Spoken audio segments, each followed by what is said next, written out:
Hey everybody, welcome back to Bayou Time. Harry McCullough here. We're spending a little time with First Lieutenant Blake Tabor of Terrebonne Parish Sheriff's Office, the PIO, the Public Information Officer.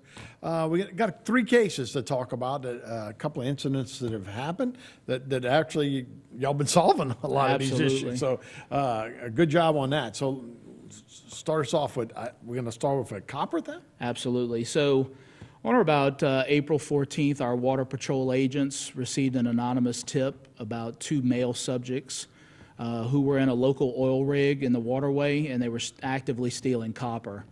The anonymous tip obviously identified both males by name, so our agents immediately went to that location and started searching for those individuals, and they were known to them. We also had some narcotics agents who assisted with that as well. And as they were patrolling the waterways, lo and behold, they found a boat loaded down with copper with two subjects. They were able to quickly take them into custody. You see the boat here with a large amount of copper wire. Once they were able to identify the two male suspects, one was identified as a Brad Rodriguez, who's a 33-year-old male from Montague, and also a Caleb Pellegrin, which you see here is a 26-year-old male from Montague as well. So that's an awful lot of copper. It is, and of course, I can't give you any details on the weight, but I mean, you could certainly imagine how long it took them to pull that amount of wire from that particular rig. And the damage of money and destruction for an oil rig, to the cost for that Absolutely. is incredible. And the bad thing is, and we hear about it all over the country, but here it seems to be a hot topic and one of those cases that we are constantly working. I think it's just, easy access to stuff that can be sold very quickly. Right. So, we deal with it. They were able to get, like I said, they got them into custody. But, the important part about this was for those Water Patrol agents to be able to get that anonymous tip. I was about to say. I think it's a testament to the type of trust that the community has in those guys.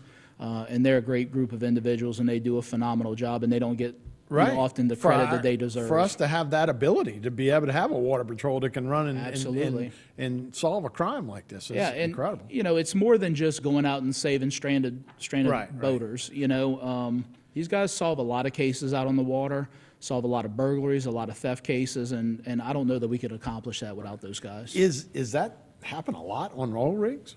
It does, and I think what you're looking at is with these two particular suspects, I mean, they're, from what I understand, some seasoned guys, and they've been a part of other cases such as these. So perhaps they may have known some things that maybe other people would not have. Not a manned rig, though. There's nobody there at the time. Sir. All right, so it's an easy opportunity. Absolutely. For those kind of guys. But number two, a bank suspect. Yeah, so we released this on Monday.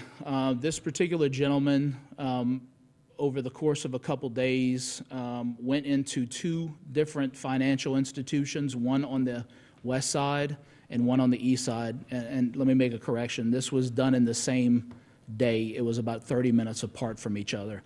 So you see him pictured here.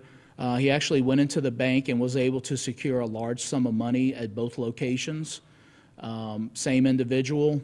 But he actually used a fake identification to access a business account that was through that particular financial institution. So our detectives are doing their due diligence, and we're attempting to identify him. So what we're asking is pretty good shots of him. Absolutely. Somebody knows who he is. We're asking that anyone that may recognize him or know any details about this particular case, obviously they can reach out to our sheriff's office at 985-876-2500. Or they certainly can reach out to Crime Stoppers BR at 1-800-743-7433. Yeah, and look, if you know the guy, call him and tell him to turn himself in. Absolutely. Look, somebody knows who that is. And it would be the easiest situation for him. I mean, you never know why people do what they do, but we want to make sure that he's brought to justice. So again, that wasn't a robbery. He didn't have a weapon. No, it sir. was fraud, more of a fraud, but it's a bank robbery. Absolutely, yeah. He certainly took money that he wasn't given the opportunity to take. And he knew he knew what he was doing. And then the third one, you know, look, I can't blame a guy for eating seafood down in Houma, but you do have to pay for it in the right way. Sure, and look, this one, there may be some comedy surrounding it when people just hear it on the outside, but as we know, you know, the people that serve seafood and are fishermen, this is a lifestyle for them, Sure. so they take it very seriously, and so do we. We actually received some information that a gentleman had went into a local restaurant, pretty popular restaurant on the east side of town, where he consumed some boiled seafood and some alcoholic beverages, and then used fake money to pay for that particular meal. We learned about it through social media. The owner of that particular business, you know, of course, reached out to the public on social media, which turned out to be very lucrative for him.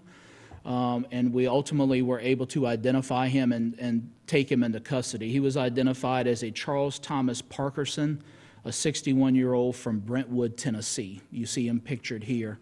During the course of that, we began to work very closely with the Houma Police Department to try to solve this case and get him into custody, and that ultimately led to some other instances that happened over the last several months that he was a suspect in.